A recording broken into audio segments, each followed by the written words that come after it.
Okay, let's be honest. Marvel has been on a roll since Loki Season 2, and most recently the #1 movie in the world and the highest grossing R-rated movie in history, Deadpool and Wolverine. With competition this high, you start to wonder, I wonder what's happening over on DC. I could save our world. Eventually, the calls stopped coming. We were alone. Until now.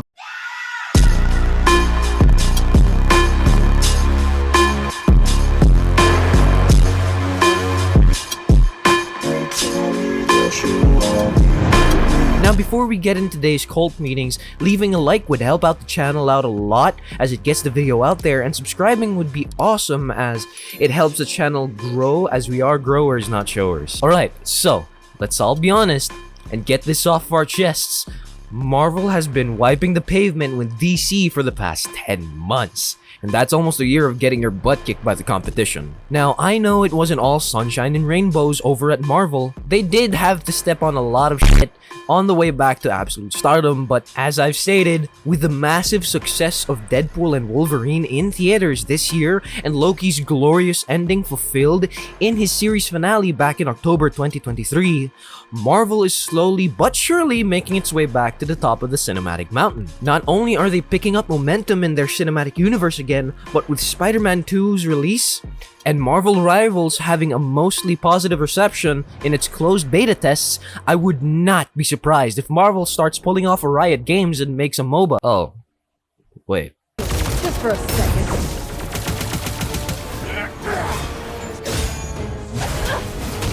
Target acquired!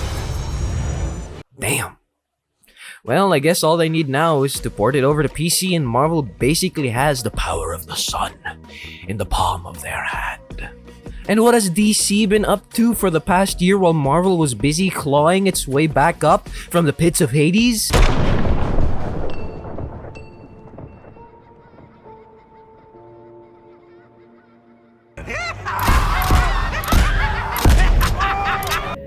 And if they can't, it's still me and you against the world. Nora. Brother, Look, don't get me wrong, I loved the first Crisis on Infinite Earths movie, but seeing that after we got Justice League Dark Apocalypse War, that's a really high bar that DC has unfortunately missed on itself. And they set that bar themselves, and now they're just way down there now. Now let's do this in an orderly manner. Let's start with what both companies are best known for besides the comics. Besides, we can all agree that both brands are currently in comic turmoil. DC released 3 movies throughout 2023. Blue Beetle was the movie that kick-started the year. And I have to admit, it was actually a pretty entertaining movie. Sure, it was more comedic than the most DC movies, and hell, it was a lot brighter and more colorful than most. It was a fun and isolated movie that had its own adventure, and it didn't connect to a bigger crossover event at the end of the phase. The post-credit scene did include a build-up to a possible Ted Kord appearance in Blue Beetle 2, but all things considered, I don't think that's gonna happen anytime soon. I actually covered Blue Beetle on this channel, so if you'd like to see a breakdown of the movie, you can check the annotation card right up here. Overall, I think Blue Beetle was a solid and entertaining movie, and a lot of moviegoers and comic readers really recommended that you watch this movie. And I'm doing the same thing. Watch it. It's a lot of fun, and it gives you hope for the slate of DC. If you can watch it on streaming or legal websites, because I know a good chunk of y'all are still torrenting and or downloading from pirated sites, I should know because I still do too. This movie was a really good start to the cleanup James Gunn was doing in building his DCU. But following Blue Beetle came one of the most horrible and, dare I say, most ad-filled movie I have ever seen in the history of DC. Shazam! Fury of the Gods was it was a mixed bowl. The action was subpar, and it was a really dialogue heavy as it felt like you were being spoon-fed information instead of making you figure stuff out on your own. All things considered, it's a DC B movie, and the comedy was just it was a hit or miss, but mostly miss. The movie was a little too fast paced for my liking and the liking of majority of the fans. We get that Shazam is supposed to be a kid in an adult's body as a superhero, but this just wasn't as good as the first movie. It's like having a conversation with your dad and he starts pulling a, oh, skibbity toilet, oh, Riz Phantom Tax on you. I was cringing just from saying that. Now, I really can't blame the movie for being that bad, because apparently, according to what I've been hearing, in the post-credits scene, we were supposed to see Shazam get approached by a good chunk of the Justice Society of America. From what I remember, it was supposed to be Hawkman, probably Atom Smasher, the Deadpool and Ant-Man parody, and most importantly, Dwayne "The Rock, family is everything, this was my idea" Johnson, aka Black Adam. But according to Zachary Levi's Instagram Live, The Rock refused to appear in a Shazam movie or have any connection with the character. Which is ironic because I don't know if Dwayne knows this, but you're basically playing an Egyptian Shazam. But he wanted to center the entire DCEU around him and the returning Henry Cavill as Superman. And well, we all know how that went, do we? You look a little bit like Henry. Oh my fuck! We will treat you so much better than those shitfucks down the street. You were just leaving. No, sir. Not while the fate of my universe is at stake. This movie basically went under due to The Rock's ego, thinking the entire cinematic universe should revolve around him and how much stronger he was compared to Superman, or how he'd do what Superman can't, and that's basically be an absolute menace and murking every villain he comes across. This movie died when Dwayne thought that he was the shit in DCU, but this ain't WWE, Johnson. Now, I would talk about Aquaman 2, but I genuinely do not want to waste my breath on a horrible movie such as that. Yuck. But if you'd like me to go in depth on what made these movies so bad, leaving a comment would be awesome, as I'd love to hear your thoughts on them too. Now, comparing these three movies to the Marvel movies of said year, I don't think it's a fair fight. Sure, the Marvels were complete horse shit and everyone wants to forget about it, and it's not canon in my eyes at all. But excluding that movie and another movie here that was made by Sony and is going to be another talking point later in the video, we all know the movie that solos all three of these films, right?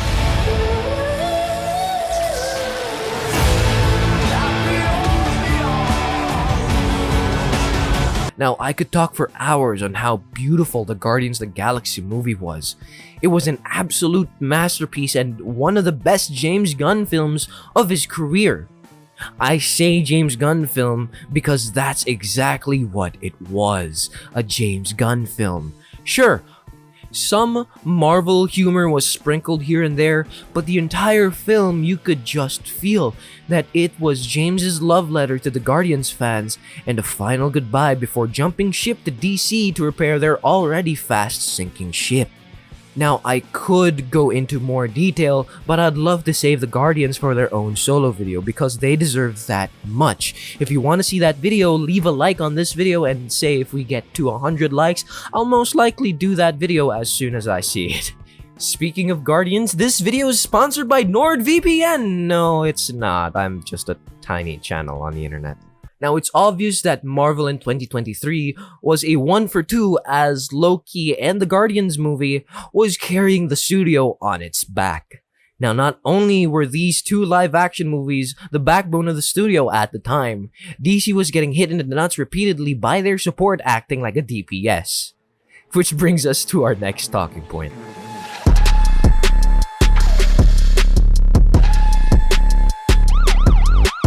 This is going to be a shorter portion of the video because we all know that the DC animated movie scene was not as good as it was in the old DCAU. After Apocalypse War, the animated cinematic universe went downhill from there.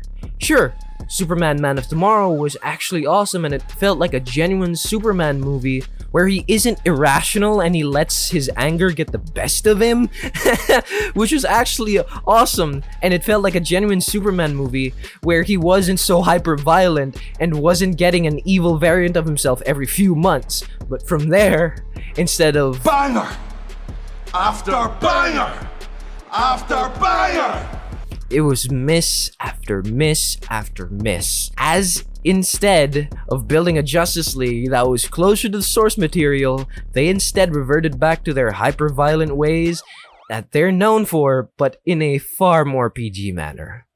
The animation style does not fit the DCAU at all with the movie styles that they're putting out at that year. The biggest case of this was the Crisis on Infinite Earths dilemma.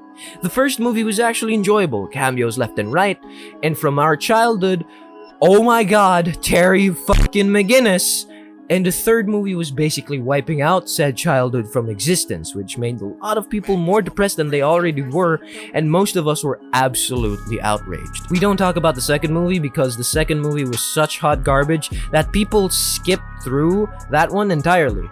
I skimmed through the movie as I found out it was mostly centered around Kara instead of the ongoing crisis, so I only wasted 15 minutes of my time instead of an hour and a half, so you don't have to. Eventually, they did restart the DCAU again, this time basically confirming that the new animated universe is going to be centered around the New 52 books.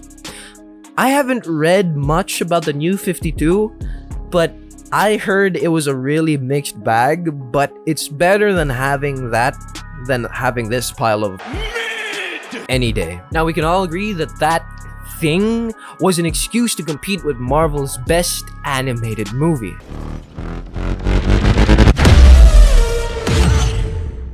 Let's be honest, Crisis on Infinite Earths stood no chance against Across the Spider-Verse. It was such a hit that DC was forced to release Crisis directly onto DVD and streaming. But y'all already know that Across the Spider-Verse was by far the animated movie film of that year. Crisis could have competed with it if only they kept it into one massive 3.5-hour movie that was well written, thought out better, and overall animated better. Instead, we get a 3-piece slice of hot garbage that started off strong as the Juggernaut, but ended up face-planting on its own entrails. Now, before we go into our final talking point of the cult meeting, I would just like to dedicate a few moments of silence for the DC universe.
There was no secret that Spider-Man 2 was a little underwhelming for a sequel to one of the best Marvel video games of the modern age. But let's face it, it was still a lot of fun. But for all we know, the DLCs may be late, but compared to the Suicide Squad game, I think we can all say that this solidified DC's fall from grace. Everyone knows that their Joker was horrible. Instead of having the traditional psychopathic maniac we're all used to and having him be a playable character, they decided to pull the variant that is not only disabled, but is also a sympathetic?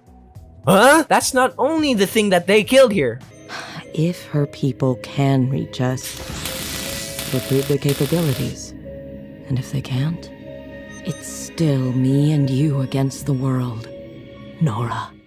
Baby, hand me the shotgun. I got it here. You go upstairs. Thank you. Get this!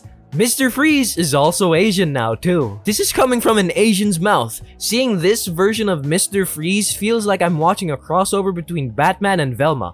Not the Velma from our beloved Mystery Gang, the Velma that is an obvious self-insert of the voice actor and or writer from what I recall. I don't want to waste my time looking this stuff up because I really do not want to talk about this hot shit and not in a good way.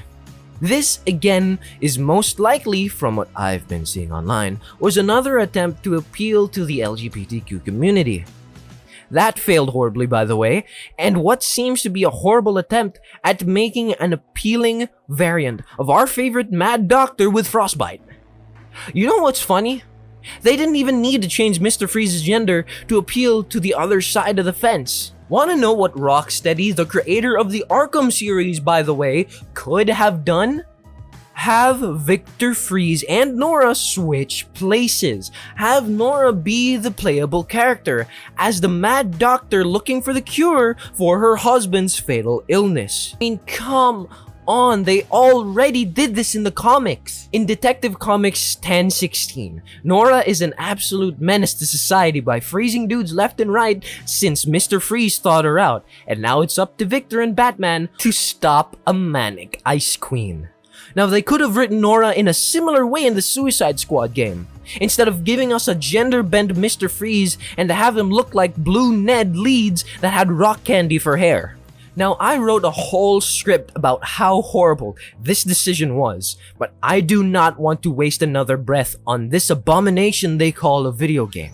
This was their response to Marvel's Spider-Man 2?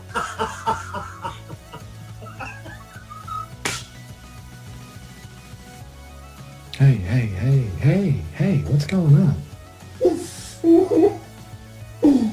No wonder Marvel hasn't done shit to up their game. Because the competition is so low, they don't think that they need to put as much effort. I know Batman Caped Crusader just came out on Amazon. I have yet to see that, but by the looks of the reviews, there is hope. I pray that this animated series is the start of something bright for the DC's animated universe. God knows we all need something good out of their entertainment department besides the comics. All in all, DC is at a really low point. But it seems like with the release of Caped Crusader, there's hope as the return to classic animation style like X-Men 97 and the possible Spider-Man 98 series, it only makes sense to have the studio go back to its roots and gain its footing again. Not to mention, My Adventures with Superman is actually one of the closest we've seen DC get on going back to their roots with the Man of Steel. In conclusion, the current state of the DC Cinematic Universe, or the DCAU or the DCEU, however you want to call it, DC as a studio, currently is under maintenance. They're at a very low point. That is going to be up to the Caped Crusader to set the bar on what DC wants for its studio and run with it. If they drop the ball now, with the current hype of the Marvel Cinematic Universe gaining its status back, if they drop the ball now, I don't think they'll ever recover. And if the animation department needs help in building up their universe, there's only one man working on the live action stuff that would definitely revive the prestige of the studio.